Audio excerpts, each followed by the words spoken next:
Oh yeah. Hey friends. You ain't so tough with that bad boy tuck. I'ma get it how I'm living, I'ma walk the walk. Outline my lines, I rap through thought. It's Tuesday, which means the Athletic transfer deal sheet has been publicised. It's live, and we can see Wagwan with Chelsea, which is fun because we want to know what's happening. Chelsea fans are frustrated, lost, scared, alone, uncertain. Certainly how I feel, anyway. For me, the Athletic or the New York Times is certainly the leading authority on these football news stories, so I always look forward to reading Chelsea. I haven't read it. I'm going to react to it with you, my dear sweet viewers and friends. Yeah, we're all friends here, mate. Thanks for joining me, as always. If you do want to support the content, it's super simple. Just like, subscribe. Obviously, lovely Goat Gang merch now live, as well as football therapy merch. Links down there, but delighted to say this video is brought to you by my sponsor and partners, Stocks FC. Oh, my arms are cut off there. It is a stock market for footballers. Yes, if you know your stuff when it comes to the beautiful game and you want to show it, flex your knowledge like you do on fantasy football, many of you, why not do it on Stocks FC and try and make a little bit of moolah? It's 18 plus, you put a few quids in, and then you buy low, sell high, and you basically, think... For example, my example that I used recently is Reece James come back from injury. I was like, I'm going to buy Reece James. And I bought him, and he was up 85%. So yeah, you can do that with other players if you watch football generally. Nkunku's down massively at the moment. I'm not going to sell those stocks, but I think if we sell him, they might go up. So I'll sell them then. I'll put a link in the description. I'll pin a comment, and if you want to check it out, scan the ruddy QR code here on the screen, and then you can check it out. It's a lot of fun. Why not check it out, eh? Do yourself the favour. It's fun. And we all could do with a bit of fun. Alrighty then, friends. I keep wanting to put on the Year of the Snake shirt because I've been wearing this Chelsea polo, which is lovely actually, I must say. It feels quite summery though. It's cold outside. I'll put it on for the next video maybe. But it's on my Instagram. Go follow me for exclusive news. It's a bit cut off there, but at Football Yannick. Alright, so I believe the deal sheet is an aggregation of different Athletic writers that have got Chelsea links. But let's find out what's going on, yeah?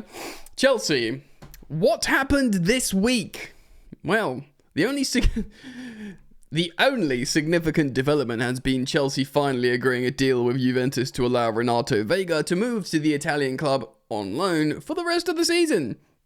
Early favourites Borussia Dortmund dropped out of the running due to Chelsea's asking price, but Juventus are paying a loan fee of 5 million with an additional 1 million of potential add-ons, which you must say actually, considering he's a rotational option, he was getting his minutes in the Conference League, which we're out the league phase now, the knockout, so you think maybe more the big boys are going to come in and play.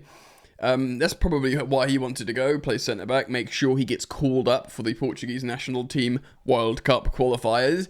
I can't remember exactly, but I'm assuming he's on a 30-year-long deal. So to make a potential 6 million from a 6 months loan while his wages are covered, and he's starting games for Juventus, raising his profile, raising his monetary value, or raising his viability to play in the Chelsea first team. I know, yes, we don't have cover for Cucurella, but you must say, I kind of like it. There's no option or obligation to buy Renato Veiga included in the 21-year-old's deal. He's got to report back to Chelsea at the end of the domestic season so he can potentially feature for them in the Club World Cup, which of course starts in early June. A delay with the paperwork meant the deal was not concluded in time to make his debut against Napoli. Conte's Napoli flying high on Saturday. Really? We're still early doors. That's interesting. But after travelling to Turin on Sunday night, everything was finalised yesterday. Of course, it's since been confirmed. Right, here's the question, gang, that you've been waiting for. Should we expect Chelsea to push for someone this week?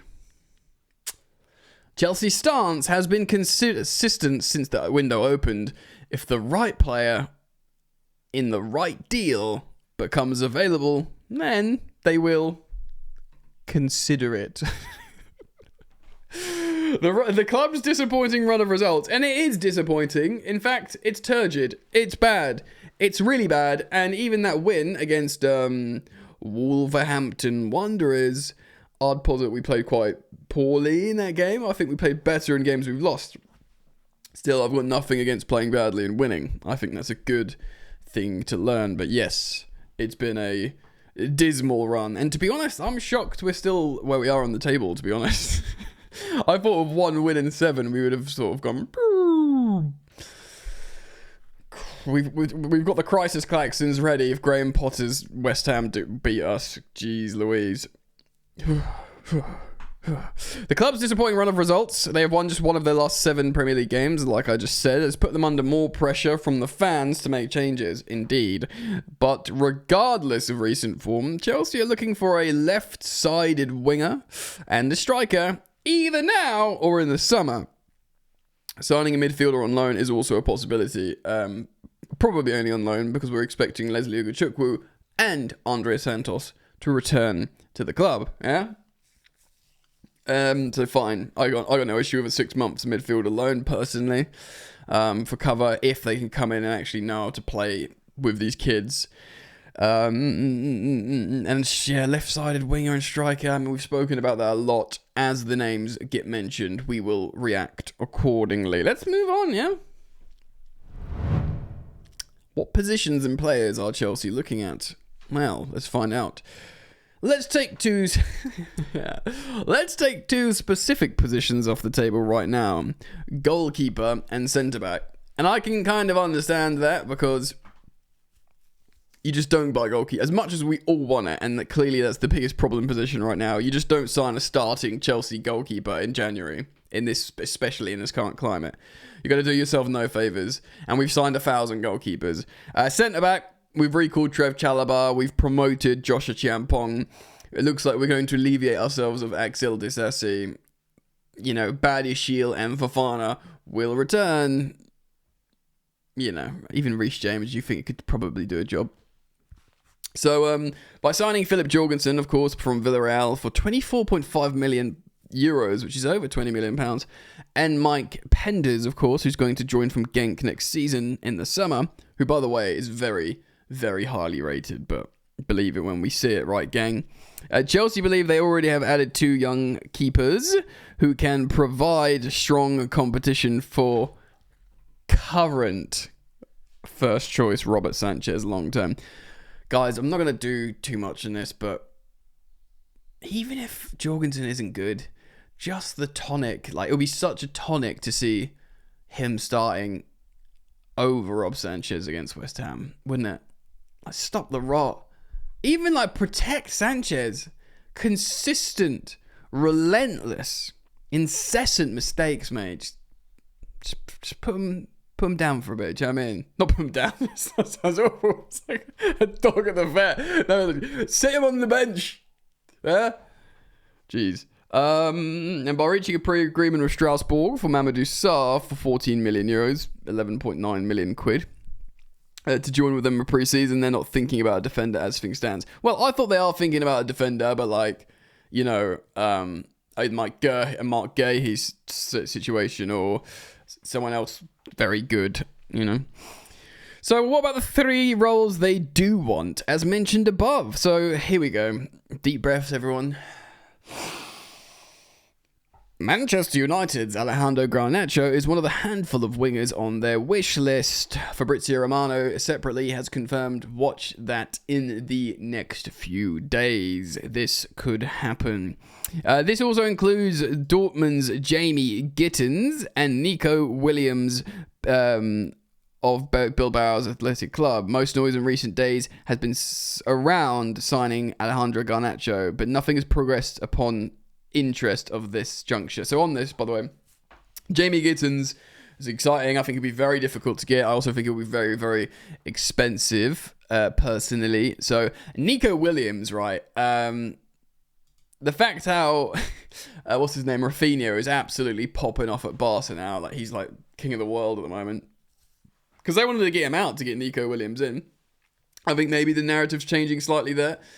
Nico Williams is amazing. I'd sign him. He'd start for Chelsea on the left wing. Great. But he's also on insane wages. Many of you may know about the situation with Bilbao, how everyone's local and they don't pay transfer fees, but they pay incredibly high wages to players. And he is on like 200, 250k a week basic. Chelsea will simply not pay a young player that. You can't bring in a player that's done nothing for you and start their first contract base wage at double Cole Palmer's money. You just can't. You sort of like, maybe you guys are saying we should do and we should rip the whole thing up, and that's fine. I'm totally open to everyone's opinions on it, but I can understand how that would cause huge issues in the squad. Up front, Matthew Tell is also one of many on the list. Despite insisting he's not for sale earlier this month, Bayern Munich are not giving him any minutes. Chelsea have not made the decision whether Tell is someone they want to pursue. We heard that from other journalists that Chelsea do want him, but not to loan, to buy. An attempt to acquire Ipswich Town striker Liam Delap is still being considered for the summer, of course. I mean, they'd be insane to sell him now. They've got a slight sliver of hope of staying in the Premier League. They need Liam Delap. But they are monitoring several other forwards too. One player Chelsea have ruled out, despite reports to the contrary, is Juventus frontman Dusan Vlahovic. So Romano and The Athletic, the two big boys, have said no to Dusan Vlahovic, of course, the Juventus striker, who Chelsea apparently have looked at before. It doesn't excite me massively, so to be honest, in a way, I'm kind of okay with that. Another Juventus player, this is someone I'd be a little bit more interested in, is Douglas Luiz, was on the list of a possible loan signings to add midfield options, but a return to England for the former Aston Villa man does not look likely now. He would have been good, I think, personally. Chelsea do like Manchester United's Kobbie Mainoo. I mean, I like him as a player and an England fan, but I don't see him as a player we need. Especially when you've got Andre Santos. We need a more of a Leslie Ugochukwu defensive player. Kobbie Mainoo's better, closer to goal. United fans who, got the ball knowledge will tell you that. That's a very difficult deal to do right now, of course, understanding. And they may do it in the summer if an opportunity arises.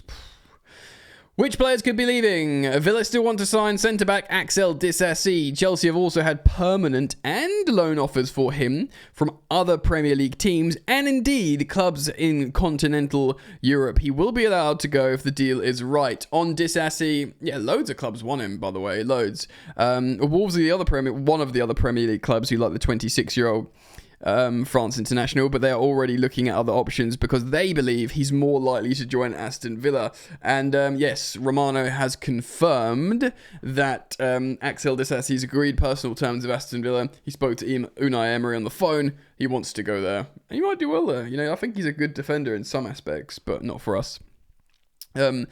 As reported by my colleague David Ornstein above, a move for a forward player from Chelsea could see Joao Felix move on, which I'd kind of be sad about.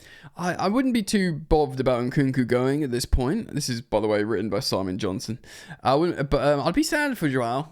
Apparently, he's getting loads of calls. His agent, George Mensch, is getting loads of calls, and loads of people are feeling out, would you be happy to come here? Would you be happy to come here? Another player that loads of clubs like, Joao Felix. A third Italian club, two have failed to agree a price until now, has joined the race to take midfielder Cesare Casadei back to his homeland. Loads of Italian clubs want him. A La Liga side, near the top of the table, mysterious, are also keen on Cesare Casadei. Chelsea had revised their asking price for the 22-year-old midfielder to 15 million euros, but wanted to include a sell-on clause around 35 to 40%. Sell-on clauses are usually like 10 to 20%. 40%. Wow. 15 million. I mean, yeah, you're getting a good player for 15 million euros. That's like 12 million quid. Casadei's worth that. And then you get the player, and if you do sell him, just give some of the money to us. I think that's fair, personally. Everton are interested in either Carney Chukwuemeka or Kiernan Dewsbury Hall. I can get that because they are kind of similar. They're both kind of offensive eights. Either on loan, so not both. They also like Ben Chilwell, But for any loan to happen for one of them, Armando Broja's season-long loan has to be cancelled so Chelsea can loan one of these players to Everton. Chelsea do not want that to happen. Chelsea are willing to let Chukwuemeka leave on loan, but Strasbourg is currently preferred over Borussia Dortmund, who do not have currently a permanent head coach. Oh, they sacked him! Nuri Sahin. Fair enough, last week I missed that. Fair enough. I mean, Dortmund, you'd rather go Dortmund than Strasbourg generally. But the vibes at Strasbourg are good. You know, they're getting big wins against Lille. They're in the top 8. It's good fun over there. He'll have like English speakers as well, like Diego Moreira, Santos, Georgi Petrovic. If we'd have to recall Caleb Wiley, I think, who is injured, but I think they'd do that and just rehabilitate him and send off Carney. I think that'd be great. Imagine Carney, Chukwuemeka and Andres Santos balling out together in the final third. Push for Europe, I'd say. They have no fresh inquiries for Chilwell or Dewsbury Hall, but do expect things to change. Because they have had the impression that many clubs are leaving decisions to the final week of the window, as it always is. Despite interest from United and Bayern Munich, Chelsea did not see Nkunku leaving before next Monday's deadline. Monday's the deadline. Ruddy heck. It goes on forever, this transfer window. The value of the France international is around £65 million. Bayern and United are keen, but nothing is close to happening.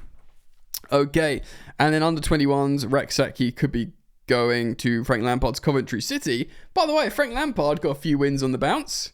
6 points off the playoffs after he picked them up in a dreadful mess. So very pleased for old Lampsy here.